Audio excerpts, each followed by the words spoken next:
Assalamualaikum warahmatullahi wabarakatuh. Waalaikumsalam warahmatullahi wabarakatuh. Selamat pagi anak-anak.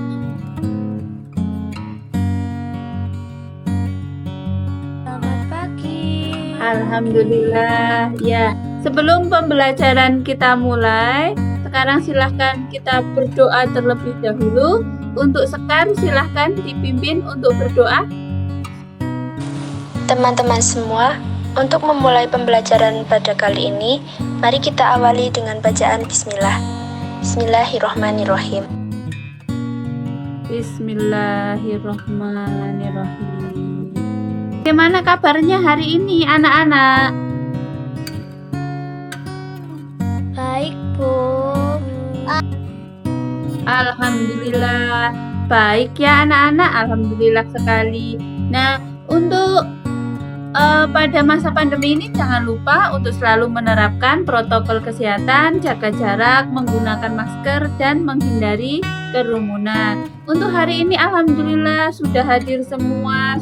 Nah, kemudian Bu Heri ingin mengecek jaringannya. Apakah lancar anak-anak? Suara Bu Heri apakah jelas?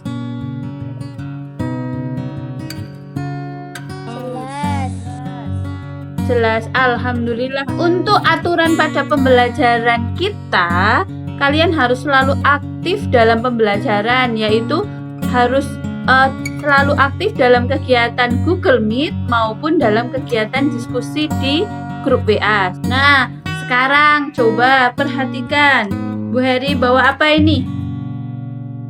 Ayo. Gelas air putih. Iya, benar. Ini adalah bukan masalah gelasnya ya. Yang Bu Heri bahas adalah air putih. Rumus kimianya apa anak-anak air itu? H2O. H2O. Iya, pinter sekali Eni. H2O.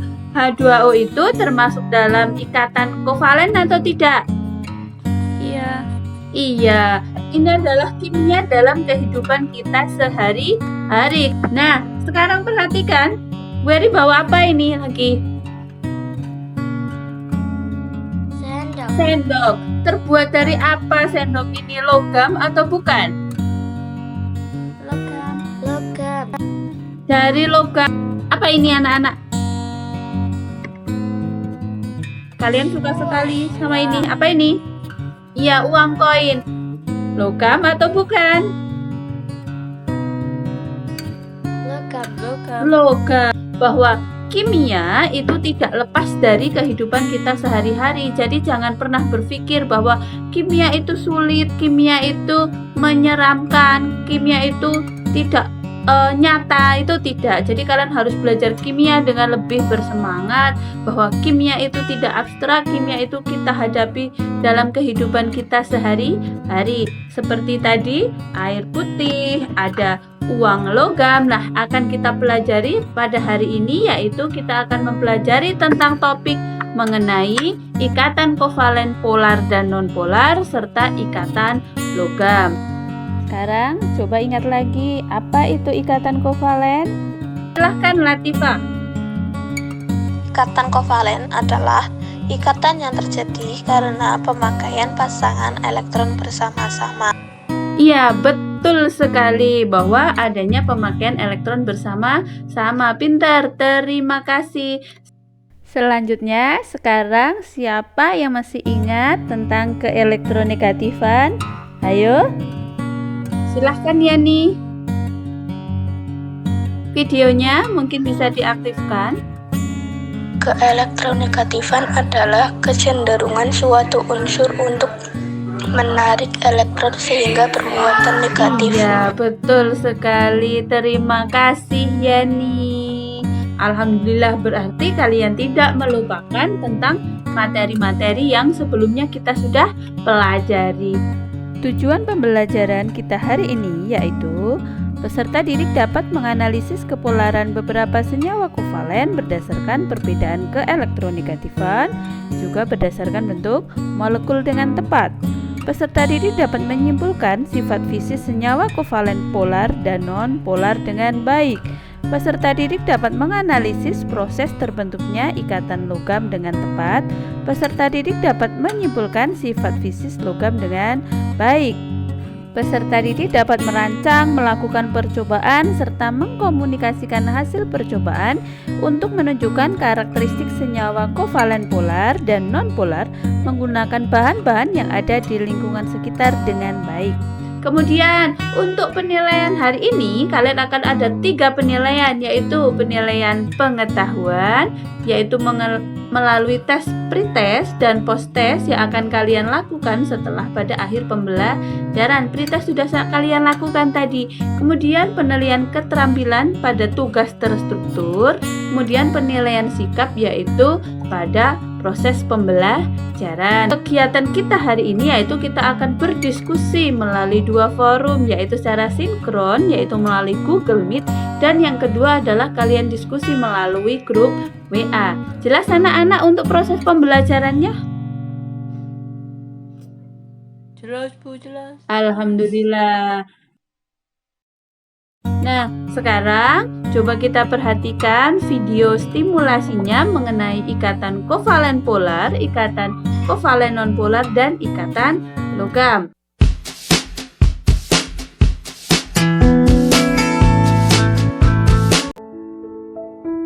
Kita mencuci piring atau alat rumah tangga lainnya yang terkena minyak goreng tidak bisa bersih hanya dengan menggunakan air saja. Air dengan minyak ini tidak bisa nempel, dan ketika kita mencucinya pakai sabun, baru piring-piring tersebut akan bersih. Kenapa hal ini bisa terjadi? Ya, sabun dan minyak tidak akan bercampur karena mereka saling tidak suka. Air dan minyak mempunyai sifat yang sangat berbeda. Air sifat polar, sedangkan minyak bersifat non-polar. Ketika ditambahkan sabun, piring akan bersih. Kenapa? Ya, karena sabun ini mempunyai bagian yang bersifat polar dan bagian lain yang bersifat non-polar. Yang dilakukan sabun adalah bagian polar akan mengikat molekul air dan bagian non-polar akan mengikat molekul minyak.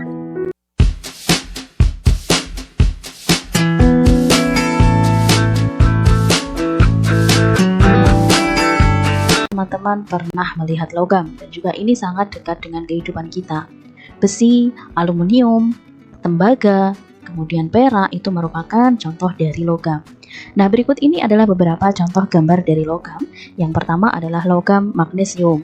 Kemudian ada logam Cu yaitu tembaga, dan ada pula logam perak atau Ag.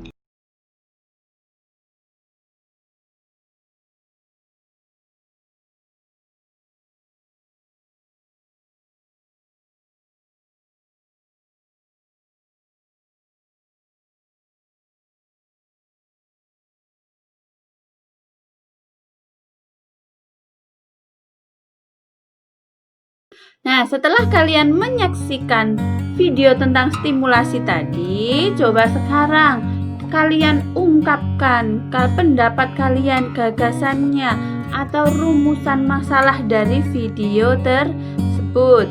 Ada yang sudah bisa, anak-anak? Saya Bu. Oh, sudah bisa. Pinter-pinter sekali muridnya Bu Heri sekarang. Semangat, pokoknya jangan lupa untuk selalu semangat. Nah, sekarang siapa dulu?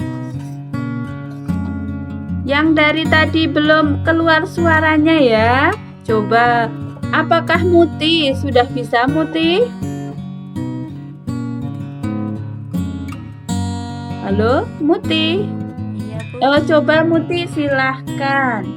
Ya.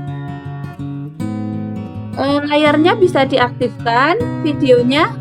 Muti, videonya bisa diaktifkan. Ayo Muti, silahkan. Bagaimana terbentuknya ikatan logam? Bagaimana terbentuknya ikatan logam? Bagus. Ya, terima kasih Muti. Ya, siapa lagi? Silahkan. Yang dari tadi. Oh, Yani. Ya, silahkan Yani. Ya. Apa pengertian ikatan kovalen polar dan ikatan kovalen nonpolar? Apa pengertian ikatan kovalen polar dan kovalen nonpolar? Bagus, terima kasih Jenny. Ada lagi anak-anak yang belum tadi? Indah, bisa Indah? Ya, silakan Indah. Apa saja perbedaan sifat fisik senyawa kovalen polar dan nonpolar? Iya, pintar sekali. Seperti tadi, apa perbedaan dari air dan apa perbedaan dari minyak? Kan seperti itu. Kenapa mereka tidak bisa bercampur? Iya, pintar sekali analisisnya untuk membuat rumusan masalahnya. Kemudian silahkan, ada lagi anak-anak? Ini silahkan.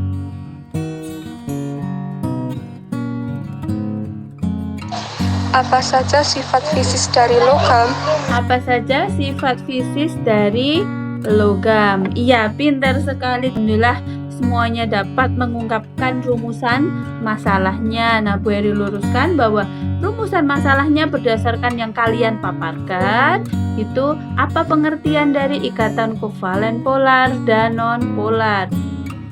Apa saja sifat fisik dari senyawa kovalen polar dan non-polar?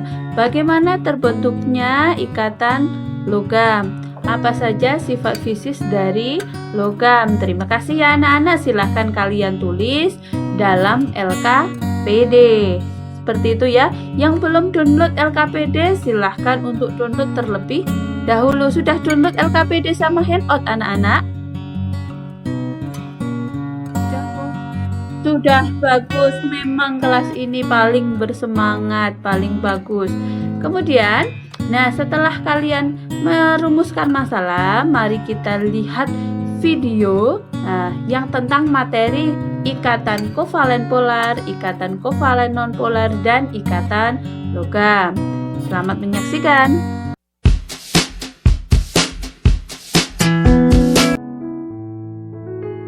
Polar berasal dari bahasa Yunani yaitu pol yang artinya kutub. Jadi, senyawa polar artinya senyawa tersebut mempunyai bagian yang berkutub.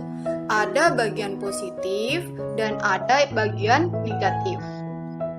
Sedangkan nonpolar itu tidak berkutub, jadi tidak ada kutub positif maupun tidak kutub negatif. Dan yang perlu diingat bahwa hanya senyawa kovalen yang memiliki sifat kepolaran. Nah, sekarang yang jadi pertanyaan, kapan suatu senyawa dikatakan polar dan non-polar? Perhatikan 3 senyawa berikut ini, H2, N2, dan O2. Ketiga senyawa ini termasuk dalam senyawa kovalen non-polar. Kenapa? Kedua atom yang berikatan akan saling menarik pasangan elektron dengan ikatan yang sama besar, karena keelektronegatifan setiap atomnya sama. Kemudian, apakah yang akan terjadi jika atom-atom yang keelektronegatifanya berbeda saling berikatan? Contohnya adalah senyawa HCl, yaitu senyawa yang terbentuk dari ikatan kovalen antara atom H dengan Cl. Atom klorin mempunyai harga keelektronegatifan 3,1, sementara atom H mempunyai harga keelektronegatifanya 2,1. Harga keelektronegatifan ini bisa dilihat di sistem periodik unsur. Atom Cl atau klorin mempunyai harga keelektronegatifan lebih besar. Ini berarti bahwa atom Cl atau atom klorin ini memiliki daya tarik terhadap pasangan elektron ikatan lebih kuat, sehingga pasangan elektron ikatan akan lebih dekat ke arah atom klorin. Hal ini menyebabkan terjadinya pengutupan muatan.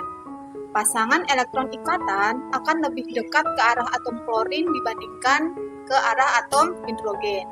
Maka atom klorin akan kelebihan muatan negatif dan membentuk kutub negatif.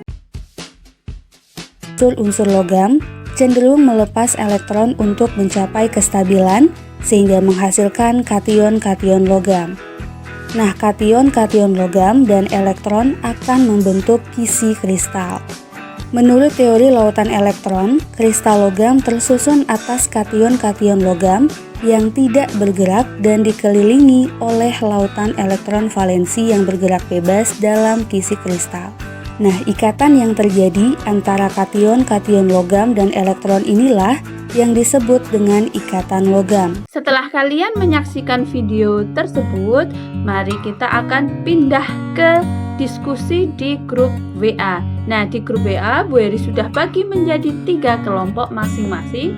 Sudah Bu Heri masukkan kalian dalam kelompok tersebut. Kelompoknya sudah berbeda dengan kelompok pembelajaran yang sebelumnya, sehingga kalian bisa lebih akrab, lebih aktif di situ, lebih saling mengenal teman dalam satu kelas walaupun kita pembelajaran secara daring.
tapi keburu Dila yang sudah mengerjakan, jadi saya belajar lagi.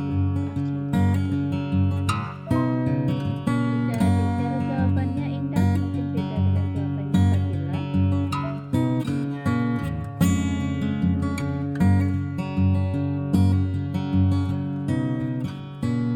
Ya, jawabannya Indah berbeda ya dengan jawaban dari Fadila tadi ya. Diskusikan lagi. Bagus sekali Fadila kesimpulannya. Mungkin bisa ditandai dengan sifat fisik dari ikatan kepalan ular dan ikatan kepalan ular ya. Kelompok 2, ayo mana diskusinya nak? Bisa di-share, diskusikan bersama teman-teman ya.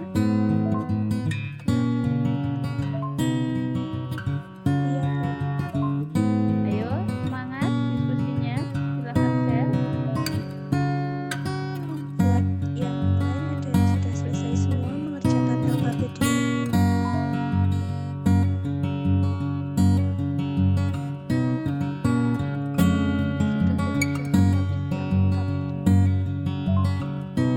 Ayo temannya, silahkan tanggapi dari jawaban dari Eni. Mungkin ada yang berbeda atau yang melengkapi. Ini saya yang kegiatan satu yang A sama seperti punya ini Bu. Iya, bagus sekali. Nah, seperti itu ya kegiatan diskusi ya. Jadi saling untuk memantau pekerjaan temannya apakah sama atau berbeda begitu ya. Silahkan lanjut untuk yang kegiatan 2. Yuk dicoba baca lagi handoutnya, videonya.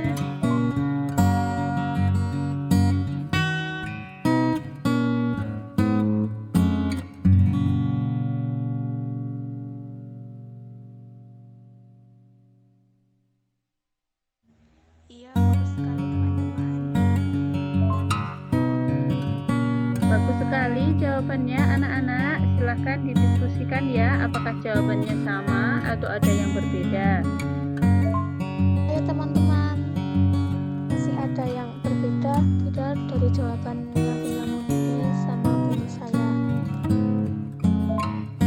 Ayo semangat diskusinya anak-anak.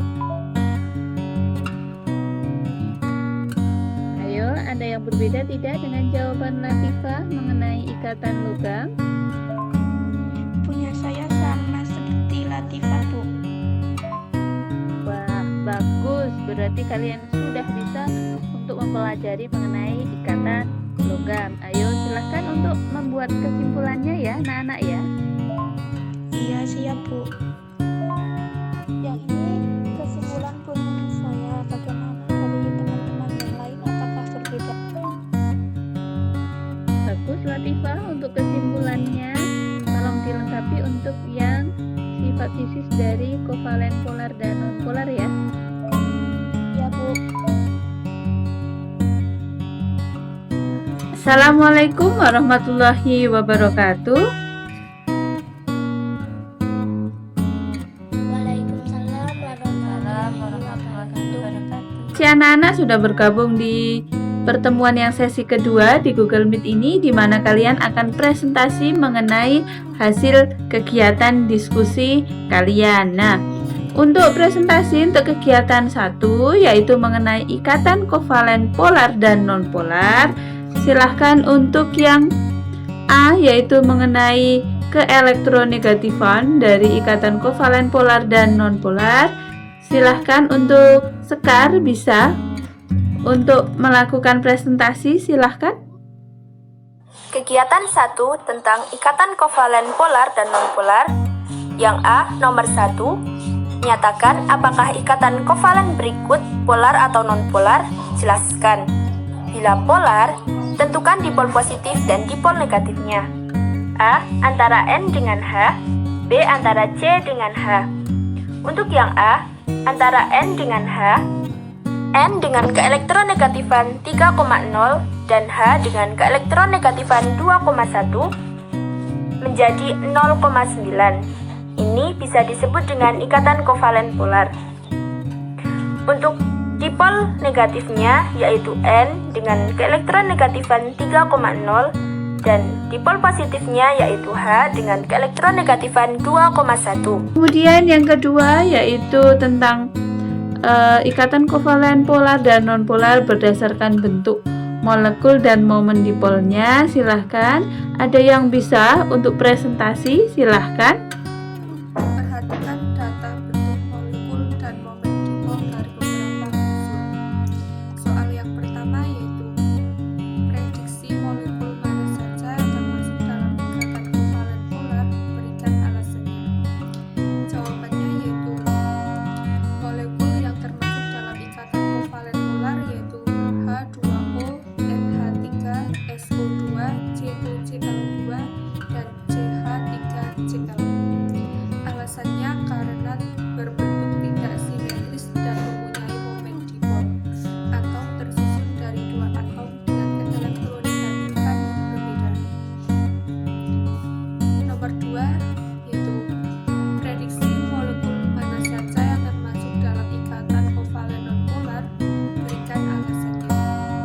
Jawabannya yaitu ikatan kovalen nonpolar yaitu CO2 dan BF3. Alasannya karena berbentuk simetris dan tidak mempunyai momen dipol. Sekian, terima kasih. Terima kasih Eni. Sekarang untuk yang bagian C yaitu sifat fisik dari senyawa kovalen polar dan senyawa kovalen nonpolar. Silahkan, siapa yang bisa? Nomor 1 yang C, sifat fisis senyawa kovalen polar dan nonpolar. Nomor 1, perhatikan data hasil percobaan berikut. Sifat fisik kelarutan dalam air, zat A larut dan zat B tidak larut.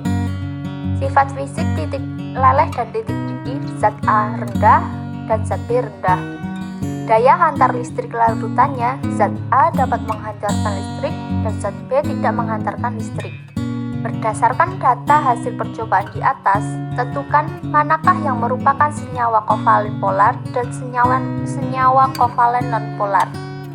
Yang merupakan kovalen polar yaitu zat A, sedangkan senyawa kovalen nonpolar yaitu zat B. Nomor 2, asam askarbonat merupakan senyawa kimia polar yang dikenal dengan vitamin C yang terbentuk dari bubuk kristal kuning keputihan yang dapat larut dalam air dan memiliki sifat antioksidan. Seorang laporan ingin menyelidiki pelarutan asam askorbat dalam beberapa pelarut yang berbeda, yaitu ether dan HCl. Nggak usah dibaca, nggak usah dibaca. Asam askorbat dalam masing-masing pelarut serta berikan alasannya. Vitamin C sama dengan polar, ether sama dengan nonpolar, HCl sama dengan polar. Asam askorbat tidak larut pada pelarut ether karena asam askorbat bersifat polar sedangkan ether bersifat nonpolar. Asam askorbat dapat larut dalam pelarut HCl karena asam askorbat dan pelarut HCl sama-sama bersifat polar. Terima kasih, bagus sekali Lucia. Walaupun sinyalnya videonya tidak kelihatan karena memang sinyalnya lagi kurang bagus di sini ya anak-anak ya. Tapi tidak apa-apa, alhamdulillah suaranya masih bisa keluar. Kita masih bisa untuk pembelajaran hari ini. Tetap semangat anak-anak. Kita masuk lagi pada kegiatan 2. Silahkan kegiatan 2 yang ingin mempresentasikan. Bu Eri ingin mendengar suaranya Fadila. Silahkan Fadila, bisa Fadila?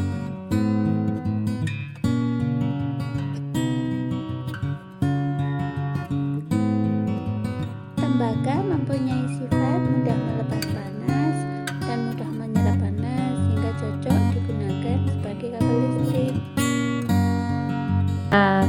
Terima kasih Fadila. Ayo teman-teman yang lain, sudah memperhatikan penjelasan Fadila tadi kan? Ada jawaban yang berbeda tidak? Ayo silahkan, mungkin yang lain ada jawaban yang berbeda. Silahkan.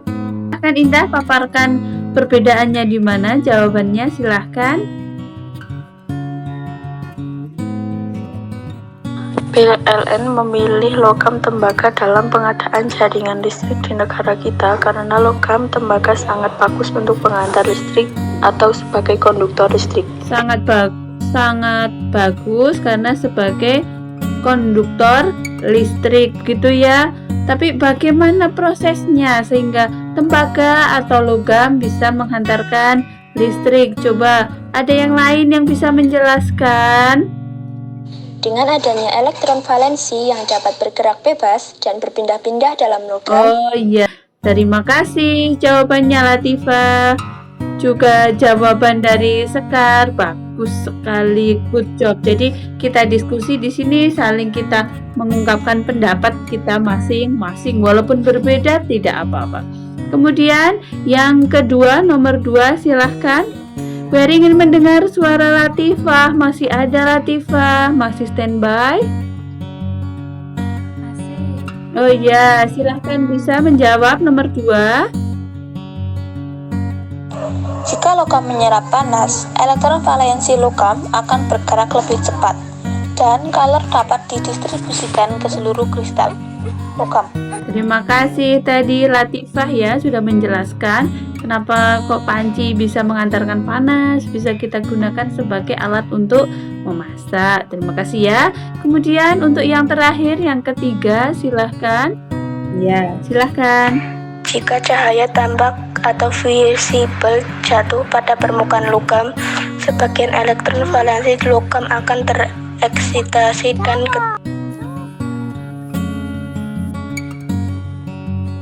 ketika kembali ke keadaan dasar akan membebaskan energi dalam bentuk cahaya atau kilap. Jika dibentuk perhiasan beragam karena sifat ini disebabkan kuatnya ikatan logam sehingga atom-atom logam hanya bergeser, sedangkan ikatannya tidak terputus. Iya, terima kasih Yeni. Masih semangat anak-anak? Coba kita buat kesimpulan ya. Nah, siapa kelompok mana yang bisa membuat kesimpulan mengenai hasil diskusi kita kali ini? Silahkan. Kesimpulan 1. Ikatan kovalen polar terjadi pada molekul yang atom-atomnya masih memiliki selisih keelektronegatifan. 2. Ikatan kovalen nonpolar terjadi pada molekul yang atom-atomnya sejenis atau tidak memiliki selisih keelektronegatifan. Ikatan kovalen juga mempunyai sifat fisis senyawa, yaitu 1. Titik didihnya sama-sama rendah, tapi senyawa kovalen polar lebih tinggi dari senyawa nonpolar. 2. Daya hantar listrik. Senyawa polar dalam fase padat tidak dapat menghantarkan listrik, dalam leburan tidak dapat menghantarkan listrik, dan dalam larutan dapat menghantarkan listrik. Sedangkan senyawa nonpolar dalam fase padat tidak dapat menghantarkan listrik, dalam leburan tidak dapat menghantarkan listrik, dan dalam larutan tidak menghantarkan listrik. Nomor 3 adalah kelarutan dalam air. Senyawa polar mudah larut dalam pelarut polar, sedangkan senyawa nonpolar mudah larut dalam pelarut nonpolar. 3. Ikatan logam adalah ikatan yang terbentuk akibat adanya gaya tarik-menarik yang terjadi antara muatan positif dari ion-ion logam dengan muatan negatif dari elektron-elektron yang bebas bergerak. Terima kasih. Nah, jabaran dari kelompok 3 tadi sudah luar biasa. Kelompok yang lain ada yang ingin menambahkan hasil kesimpulannya? Kemudian untuk pembelajaran hari ini kita dapat simpulkan, kita dapat peroleh yaitu mengenai ikatan kovalen polar dan non-polar. Kemudian ada sifat-sifat dari senyawa kovalen polar dan non-polar. Bagaimana proses terbentuknya ikatan logam dan sifat fisik dari ikatan dari logam, yaitu antara lain mengkilap, mudah ditempa, kemudian konduktor listrik yang baik dan konduktor panas yang baik. Sudah jelas anak-anak mengenai pembelajaran hari ini? Bagaimana proses pembelajaran hari ini anak-anak? Apakah menyenangkan? Iya, alhamdulillah menyenangkan. Bagaimana, adakah saran-sarannya mungkin untuk pembelajaran kita untuk semester 2 mendatang? Ingin tetap tatap muka atau mau tatap muka atau daring misalnya? Tatap muka saja. Iya. Nah, untuk pembelajaran hari ini Bu Heri juga alhamdulillah kalian sudah aktif, lebih aktif lagi daripada pembelajaran yang sebelumnya. Tadi di diskusi juga kalian aktif, kalian presentasi juga aktif sekali untuk menyatakan pendapat.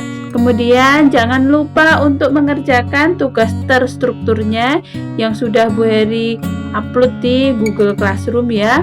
Kemudian jangan lupa juga ada tes formatif yaitu post test. Kalian tadi sudah pretest di awal pembelajaran sebelum pembelajaran dimulai. Kemudian sekarang setelah pembelajaran berakhir jangan lupa untuk mengerjakan post testnya. Ada di Google Form juga ya, sudah disediakan di Google Classroom. Jangan lupa anak-anak untuk minggu depan sudah penilaian akhir semester, pelajari soal-soal yang sudah Bu Heri share di Google Classroom, di WA Group juga sudah Bu Heri sharekan. Untuk pembelajaran hari ini cukup sekian ya anak-anak ya. Semoga besok untuk nilai akhir semester kalian bisa maksimal, bisa bagus, kalian bisa mengerjakan soal dengan baik. Amin. Saya akhiri. Wassalamualaikum warahmatullahi wabarakatuh. Waalaikumsalam warahmatullahi wabarakatuh.